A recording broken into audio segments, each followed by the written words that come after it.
तर राजकारणातली मोठी बातमी आहे।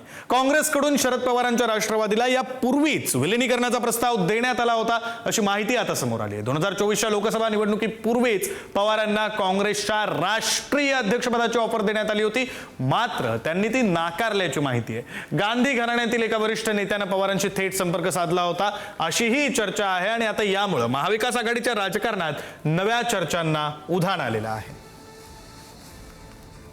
राष्ट्रवादीचं पवार साहेबांचा प्रस्ताव ऑलरेडी त्यांनी पहिलेही दिलेला होता आणि काही कारणास्तव तो उशीर झालेला होता। प्रक्रिया सुरू झालेली आहे।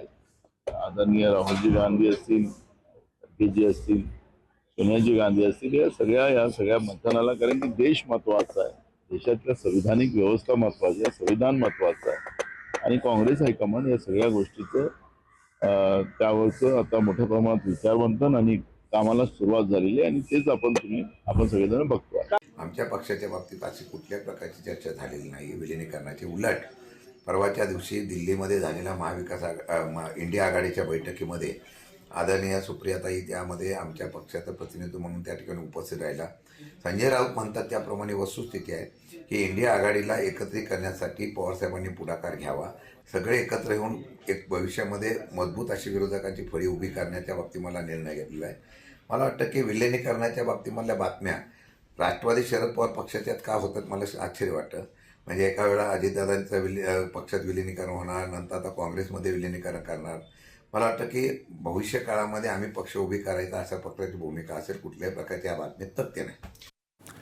या संदर्भात बोलण्यासाठी आपले प्रतिनिधी संदीप आपल्यासोबत आहेत। संदीप राजगोळकर आपल्यासोबत आहेत। संदीप, एक तर प्रश्न असा आहे की हे विलीनीकरण होईल का, झालं तर त्याचे काय परिणाम होतील, हा प्रश्न आहे। मात्र त्या पलीकडे जाऊन एकीकडे आत्ताच्या या चर्चा सुरू आहेत की विलीनीकरणाचा प्रस्ताव देण्यात आलाय, सोबतच ममता बॅनर्जी यांच्या पक्षासंदर्भातल्या सुद्धा चर्चा आहेत आणि त्यामध्ये 2024ची बातमी समोर येते। या टायमिंग विषयी सुद्धा बोलावं लागेल। संदीप,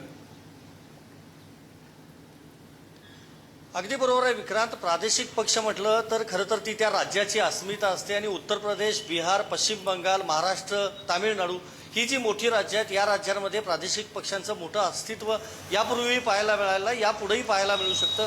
मात्र आत्ता जी घडामोड घडते त्यानुसार राष्ट्रवादी काँग्रेसच्या विलीनीकरणाची ही चर्चा सध्या सुरू झाली आहे। प्रदेशाध्यक्ष शशिकांत शिंदे यांनी जरी हा प्रस्ताव आला नसल्याचं सांगत नाकारलेलं असलं हे वृत्त, तरी आपल्याला जी माहिती मिळते त्यानुसार पुन्हा एकदा आता राष्ट्रवादी काँग्रेसला प्रस्ताव दिला आहे। मात्र त्यापूर्वी 2024ची लोकसभा निवडणूक होण्यापूर्वी काँग्रेसनंच राष्ट्रवादीला प्रस्ताव दिलेला होता शरद पवार यांच्या पक्षाची परिस्थिती पाहून, आणि शरद पवार यांना राष्ट्रीय अध्यक्षपद देण्याची देखील ऑफर जी आहे ती काँग्रेसनं दिलेली होती। त्यावेळेला काँग्रेस घराण्यातील एका सदस्यानं थेट शरद पवार यांच्याशी संपर्क साधलेला होता, मात्र त्यांनी त्यावेळेला ती ऑफर जी आहे ती नाकारलेली होती। आता पाहायला गेलं तर पुन्हा हा प्रस्ताव देण्यात आलेला आहे।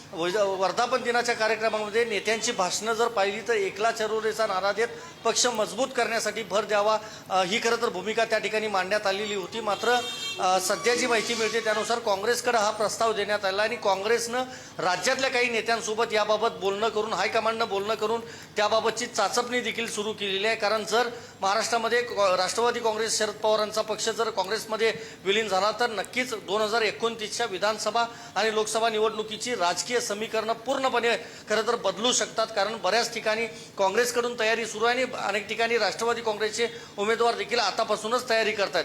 त्यामुळे शरद पवार हेच याबाबतचा अंतिम निर्णय घेऊ शकतात। सध्या राष्ट्रवादीतले नेते याबाबत बोलायला तयार नाहीत, पण जर ममता बॅनर्जी यांची तृणमूल काँग्रेस आणि महाराष्ट्रातून शरद पवार यांची राष्ट्रवादी काँग्रेस जर काँग्रेसमध्ये सामील झाली किंवा विलीन जर झाली तर मात्र 29च्या निवडणुकीमध्ये देशभरातली सूत्र, राजकीय समीकरणं जी आहेत ती नक्कीच बदलू शकतात विक्रांत।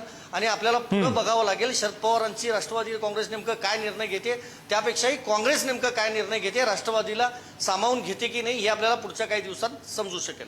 अगदी खरं संदीप, आणि या सगळ्या घडामोडींकडे आपलं लक्ष असणार आहे। तुर्तास धन्यवाद तुम्ही दिलेल्या सगळ्या सविस्तर माहितीसाठी।